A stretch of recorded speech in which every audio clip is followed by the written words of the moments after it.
Alright, welcome to my review of Sasuke 37 slash 2019, and let's get started, let's get right into it, let's go. The planning was very good in this tournament. They handled rain situations a lot better than 32, which I'm sure all of you know what happened in that tournament. At least they knew what to do in stage 2. They realized that the rolling log could be a safety hazard, and they removed it. They made competitors start on the salmon ladder, but I did want to see it. It looked really cool. I'm sad that we didn't. Stage 3 was also handled very good. They actually put a tarp over the whole course. This is what Sasuke can do when it tries. I like they put some of the budget into the planning for once. They usually don't. They were able to delay taping because of heavy rain. They realized ahead of time. I like that. There were a few things I didn't like about it, mostly the rolling log situation. It made stage 2 look like a joke, but the planning was pretty good for the most part, and it doesn't really take away. Alright, the course did change a little bit. There was a new or modified obstacle in every stage. Fun fact, just one. The fishbone Kai was pure gold. I've always been a big fan of the fishbone, so I'm glad that it got modified.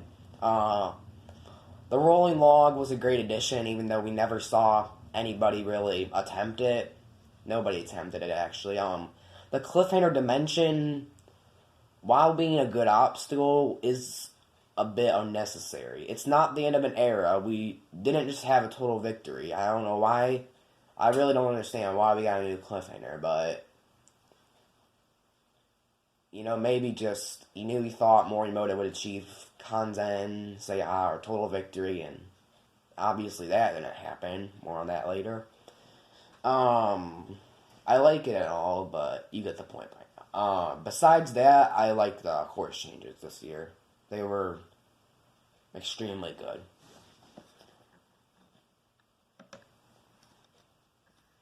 The editing of this tournament was good, not great, though. I mean, the graphics were as amazing as ever. Just the graphics part of the editing was good. It was probably one of the best ever, but what brings it down a lot is the fast forwards and cuts. This is one of the worst tournaments. So if you wanted to see all the foreign competitors try this tournament, then I wouldn't suggest watching this one, because half of them were digested besides Renee Castley and the 3 Americans. And Ali Hay was even cut. Ashlyn Herbert was digested, Jackie Wan was digested, Gail Marantz was digested, Naoki Araki, Naoki Ikatani, Wacky, and a lot more were just digested from the broadcast. Oh yeah, so is Sasuke, but you know that he's been doing terrible lately. The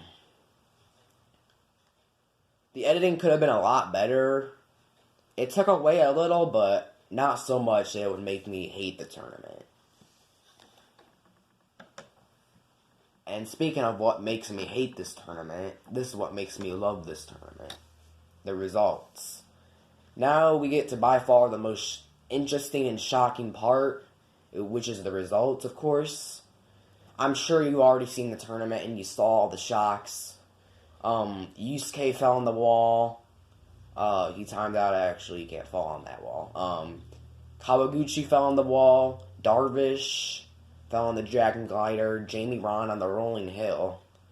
I think Shunsuke fell on the Dragon Glider.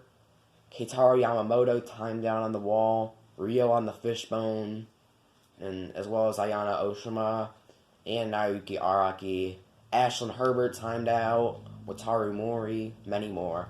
Probably due to the weather conditions in this tournament. It was pretty rainy, pretty moist outside.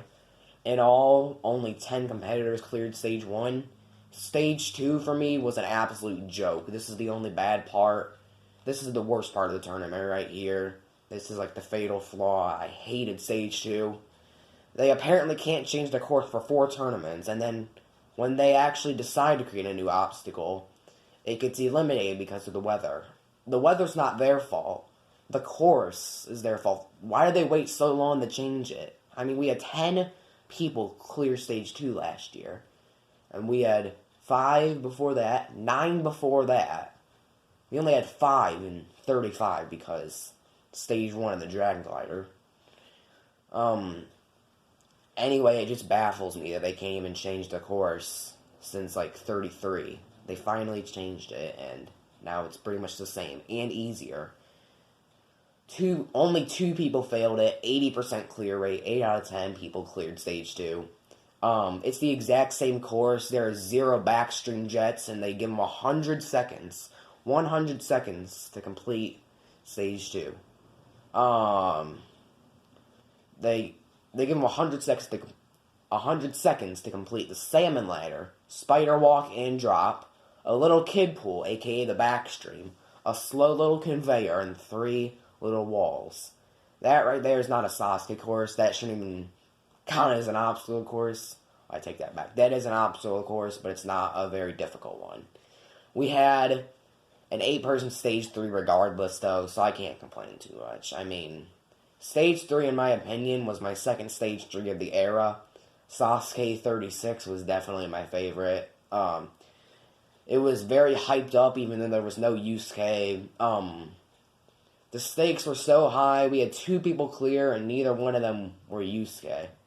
I was like, who would have saw that one coming? I didn't even think anyone would make it to Stage 4 without Yusuke. Anyway, there were still some shocking fails, like Yuji on the pipe slider. Both Black Tigers actually made it to Stage 3, I think. Their names were Yoshiyuki Yamamoto and Yoshinori Issa. They both made it Stage 3. They both fell on the cliffhanger.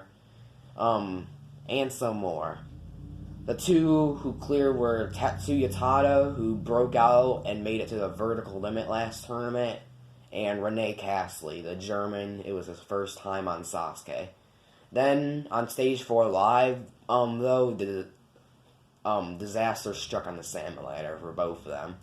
They missed runs about halfway up, and that was pretty much it. They fell, and people wanted to see a total victory before 2020. They didn't get to see one. So we gotta wait probably another year. The results were amazing on Stages 1, 2, and 3. It was very shocking. I mean, 1, 3, and 4. But terrible on others. Like Stage 2. Well, Stage 4 wasn't too good either, results-wise. I wanted to see a Kanzen, but after Yusuke happened, I didn't know if there would be one. I didn't think at all. I was like, right when I was watching the broadcast, I was like, well, there goes our hopes and dreams at a Kanzen. But it was still pretty good results nonetheless, in hindsight. So, what are my final thoughts? Well, I definitely think this tournament did a lot well, but they also did some stuff poorly. My rating on the planning would be an 87%. On the editing, it would be a 61%. Because of those digested runs, I can't get past that. My rating for the results would be a 76 out of 100, or a 76%. And the course changes would be a 92% for me. When I average those numbers out, I get a 79 out of 100, 7.9 out of 10, or 79%. So this was a pretty good tournament in my opinion. I don't think it's as good as 36. Personally, I think the rankings are 36, 34, 37, 35, 33, and 32 from best to worst of the era. But I liked this tournament. It was pretty good. Anyway, thank you for watching my Sasuke 37 review. If you enjoyed, make sure to leave a like, comment of what other Sasuke content you want to see. Happy New Year to you guys, and see you guys later. Bye.